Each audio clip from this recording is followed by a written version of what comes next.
Hey everyone, Twan Michelle here, narcissistic abuse recovery coach and mental health therapist. And today I want to talk to you about why you cannot shame and guilt yourself into making positive changes. I know that after you get out of a toxic relationship, or maybe even before you ever even got involved with a harmful, cruel, toxic person, you may have suffered with low self-esteem, low self-worth, low self-confidence. In fact, that may be one of the reasons that you were drawn to that person and the reason that they were drawn to you. And if that is not you and you say, well, I was pretty confident in myself prior to getting into that relationship, and that toxic person just really sucked the life out of me, and I really had nothing left as far as self-confidence, self-esteem, and self-worth. So I want to learn how to build myself back up, but I just feel so horrible about myself. I feel so much shame about past mistakes I've made, things I've done, decisions I've made, especially in terms of choosing toxic partners or staying in relationships that were unhealthy. Maybe I feel some shame about just who I am. I just don't feel like I am good enough, because if I am good enough, then I would be treated as such. So first of all, let me talk about the difference between shame and guilt. And we have both, and both have a negative impact on us. Guilt is basically feeling bad about something that you did. I feel like I did something wrong. I made some poor decisions. I made some mistakes in my life, and I feel bad about that. And I'm harboring a lot of guilt about those things that I've done. And then shame is basically saying, I feel horrible about who I am. So it's kind of like guilt's cousin, right? If I feel guilty about having done those things mistakenly or wrongfully, then there must be something wrong with me that I would even do that I would even think like that I would even put myself in these types of situations. So that speaks to who I am as a person. So therefore I have shame about myself, about not being good enough. And then guilt about the things that I've done because I'm not good enough. And so what happens is that we start to really internalize that shame, right? And we find that the more we shame ourselves and the more we feel like we're not good enough, and the more we internalize other people's negative opinions and criticisms of us, then the harder it is to change. And some of that we learn through society. Some of that we learn through our own families, right? Some of that we learn through just relationships, in terms of that self-denigration, that self-criticism, that self-blame, that self-victimization. And so going back to childhood, when you think about your caregivers, you may have been told directly that you can't do anything right, you mess everything up, why aren't you good enough? Why can't you be like your sister or your brother? Why can't you be like the neighbor's kid down the street who gets all A's and she's in all the activities and sports? Why can't you be like them? And so that makes you feel like you're less than. Or you may have come from a family that was very strict and very rigid and maybe very conservative and religious about their beliefs. And they tell you that the mistakes that you made are wrong, and that you're going to be punished for it somehow, or that you need to be punished for it. And so you start to harbor a lot of guilt about doing things mistakenly, or doing things that may be perceived as bad or wrong. And you develop this split good, bad, mentality about things in life in general, and about yourself. So when you've been told that and you believe that and you internalize that, you take that into your adult life. And then you may end up in similar relationships, romantic relationships, friendships, where the same dynamic is taking place. And then not only that, but we also tend to do that to ourselves. We shame and guilt ourselves. How many of you have made an innocent mistake, okay, and you have said something like, oh, I'm so stupid, I'm so dumb, how could I do that? How many of you feel like you can't be yourself around other people, and you say things like, if they really knew who I were, they wouldn't like me, they wouldn't want to be friends with me, they wouldn't want to be in a relationship with me? If you've experienced that type of thinking, then this is rooted in shame. And then what happens is that even when we are trying to make some improvements in ourselves, some positive changes, we end up going back to that shame mindset, which basically hinders us from making progress towards our goals. For instance, if you are trying to improve something related to your physical appearance or your health even, and you decide, I want to start working out, I want to eat healthier, and you come up with this really stringent, unrealistic plan where you're going to just jump all in and cut everything out all at once. You expect to perhaps be able to maintain that, and then you don't. Then you start to beat yourself up about it. And when you start to beat yourself up about it, it causes you to feel discouraged. It causes you to think, I'll never be able to do this anyway, so why even bother? So shame leads to the discouragement and why bother mentality, which causes one to give up on themselves. You may see the same thing play out in a relationship if you are with someone that is unhealthy and it's dysfunctional, and you need to get out of that relationship. You may tell yourself, oh, I'm so stupid for being here. Like, how can I keep putting up with this person's abuse? How could I keep tolerating this mistreatment, this disrespect? Why don't I know that I deserve better? And then you start feeling a lot of shame and feeling bad for yourself and saying, well, maybe I don't deserve better. Maybe this is all that that I'm worthy of. Otherwise, I wouldn't be here. Otherwise, I would know better and I would do better. And so you stay stuck in that relationship because you start to give up on yourself. You start to feed into that negative inner critic, that voice that is not yours, that voice that probably goes back all the way to your childhood, or that voice that belongs to that narcissist or that sociopath or whatever toxic person that you were with that told you these things and made you believe this about yourself. You start to hear that voice, you start to internalize it, it starts to become your voice, and so you stay stuck where you are. And until you can move past that shame, nothing is going to change. And the same is true about guilt.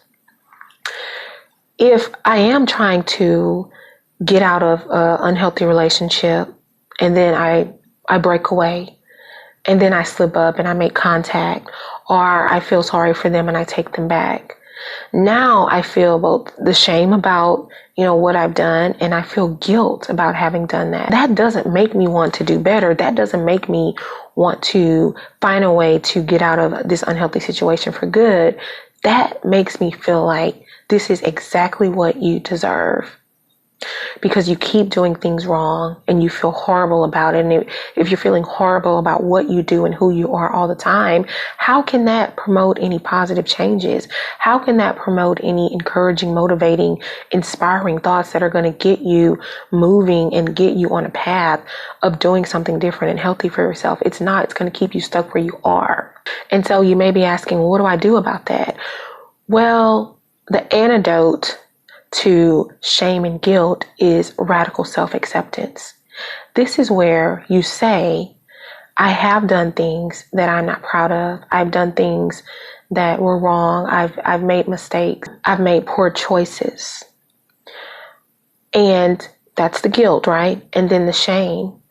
Maybe I don't feel like I'm good enough, right? I don't feel that I'm very worthy. I don't have high self-esteem.